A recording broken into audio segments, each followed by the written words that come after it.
You're a home seller and you've had your home on the market and 2 weeks go by.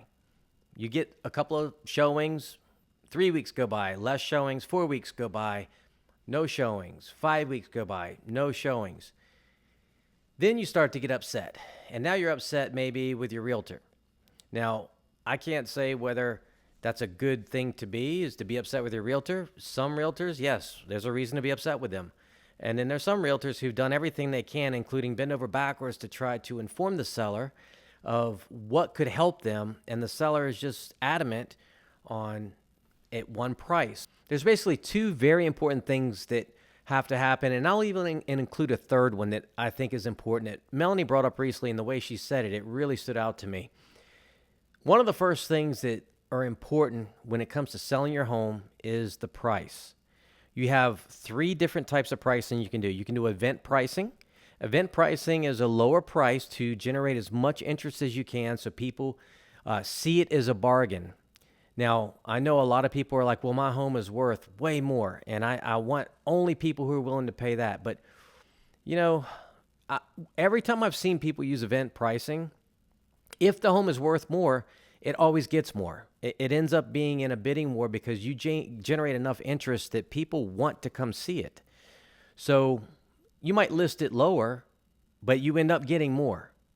Then you have the next stage of pricing, which is market pricing. And basically that's pricing it, trying to price it as perfectly as you can to what has been selling. We look at things in two ways when we sit with you in a meeting, and we talk about two different important data points that you need to be aware of. I'll talk about one in this video, and one is your comparables. There is no perfect comparable to your home. It would have to be an identical home on an identical piece of land, and everything would have to be exactly the same. So realtors do their very, very best to find the homes that will match your home as close as they can. Now, a good realtor will do that. Some realtors will inflate that, look for the highest comps they can get and inflate that number. Why? Well, some people will do anything to get a listing. And to me, that's just, it's desperate. It's not a service to your client. What you want to do is make sure you're serving the client above everything else. It doesn't serve them well to start out with false information and lead them in a direction that is just going to make them upset with you later. So you want to be, in the second stage, you want to be as close to market value as you can get. And that's another choice. Then the third one is aspirational pricing. This is a tough one. We've seen this all the time. We walked into people's homes on a listing appointment, and they want all of our advice, and they want all of our ideas on like maybe remodeling and things to make it worth more. And we'll sit down and we'll explain some of these things. You get access to all of this once you're a client of ours, but we'll give them enough to get them started, but we'll also show them the data, and the data doesn't lie. And what amazes me when we sit down and show them the data and then they want $200,000 more than what the data shows is that homes are going for, and they are insistent that they're going to get it.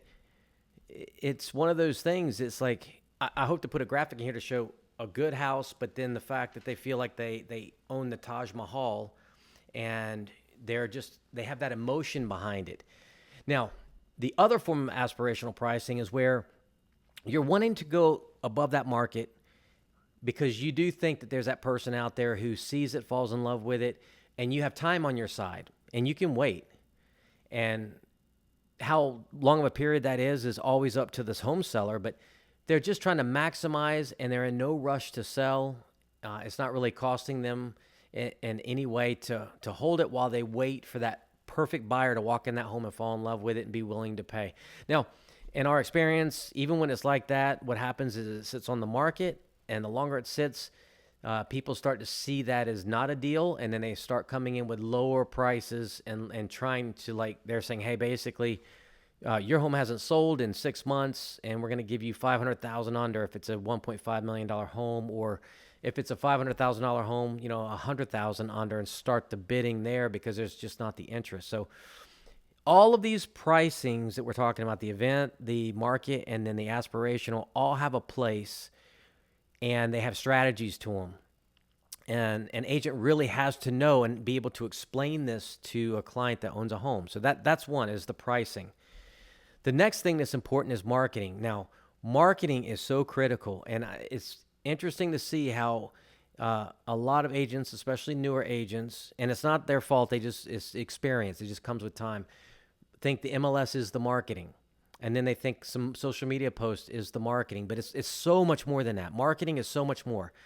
Marketing has a lot to do with you really got to be able to reach out to people and already give them the answer to the conversation they're having in their mind about the kind of house they want. And you got to be able to present that. You got to be able to present certain things, and without giving too much away, that they want to see, and give them the feeling that I have to come see this house. It's at a good price, and it's going to fit what I'm looking for. And then the marketing is going to be what draws them. Now, the best marketing in the world will not be effective if your home is so overpriced that even though the marketing's great, they see it and then they look at others and they go, that house is just not worth that amount of money, and I'm not even going to take the time to go look at it, which is very difficult when you're an agent. Looking at it from an agent side, when you're spending that kind of money marketing a home and you're doing everything right, and the pricing is so high that the pricing is what deters people from looking at it, not the marketing. And the pricing, we only can give input. The decision is always on the seller to make that choice. The marketing, we can handle that. But marketing has several pillars, what we call pillars of marketing. And again, I don't want to get into these because these are kind of specific to the M group. But when we follow our processes, and the pricing is right, those are the two factors that are important, is the pricing and then the marketing. Now, Mel said this the other day, I thought was pretty kind of a paradigm shift. So she also added, she goes, the home has to do its job too.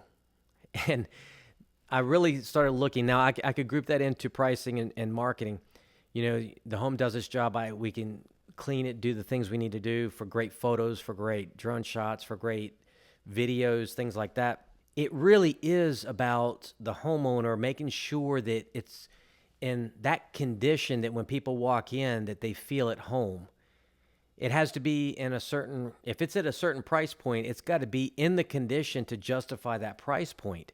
So for us, we also buy remodeled homes that could need to be remodeled and like fix and flips and things like that. So, price points are pretty low, but when we walk in, we also know that these are the things that we're going to have to fix. So it's at a price that those things are okay. Now, when you get into those high-end luxury type homes, it needs to be in the condition and be in that first appearance that when people come up to it, it's like, okay, I can see why it's worth this much. Now, all the marketing should lead up to that, but if they walk in and the marketing is actually even better than the home, that's where the home isn't doing its part. And that's where it's important for sellers to understand is like you have a role in this too, to make sure your home is presentable. So we do all these photos and all these videos and it's immaculate, and then they come to your house and you got all your boxes for moving in the middle of the living room or stacked up in the kitchen or something of that nature that is like, whoa, this isn't quite the feeling I got through all the marketing to get me here. And then what they're also going to do is they're going to go, like, if they're looking for a $600,000 home, guess what? They're going to go look at the other 7 homes that are at that price point. And you need to stand out above that. And the realtor needs to understand how to make your house stand out over all the other homes. So that is the video on basically why your home is sitting, if it is, and what you need to analyze. Now, you may be thinking, hey, this guy's an idiot. He doesn't know what he's talking about. I'll just say this. If you have a home and it's been sitting for a very long time, I'm pretty sure I'm right on this. And I bet if you make some adjustments and you have the right person giving you the right data and really helping you understand, your home won't be sitting on the market that long. As a homeowner, it really is about separating that emotion, which is so hard because that's your home, and looking at the real numbers and also having the right partner with you that's going to be honest. And they're not just going to keep telling you, oh, we'll get it. It's like there's a time where the realtor's like, hey, the market's telling you this isn't working. Like, I'm doing the marketing. Now, you do need to ask that question if you're a homeowner, because if you feel that your pricing is good and it's not selling, you need to sit down with your realtor and go, I need to see what marketing you're doing. What's the effectiveness of this? How many views is this getting? Did you promote this in any way? And really dig into what they're doing. Because I'm not just going to say it's like just the seller or the pricing. The marketing has its part too. So making sure you're partnered with the right person and you look at these things could give you the insight you need to stop extending how long your house is sitting on the market, get you the showings that you need so you can get the right person in there ready, willing, and able to make an offer on that house. And then at that point, get it to closing. So I hope this video helps. If you have any questions, please reach out to us. If any of this information was good in your eyes, even if it's one little piece, please do me a favor and hit that like, subscribe, and the notifications button, because it really does help us. And that way you won't miss other videos we have that hopefully can continue to give you great information, because that's our end goal. Is we really want to give people who watch our videos, read our content, or our clients an unfair advantage over others. And when I say unfair, I don't mean anything unethical. What I want to do is give you knowledge. And then if you're a client, we want to show you with all the processes that we do far more than anyone else when it comes to the marketing and the communication with our clients and the data research and the monitoring of the listing and also the searches if you're a buyer.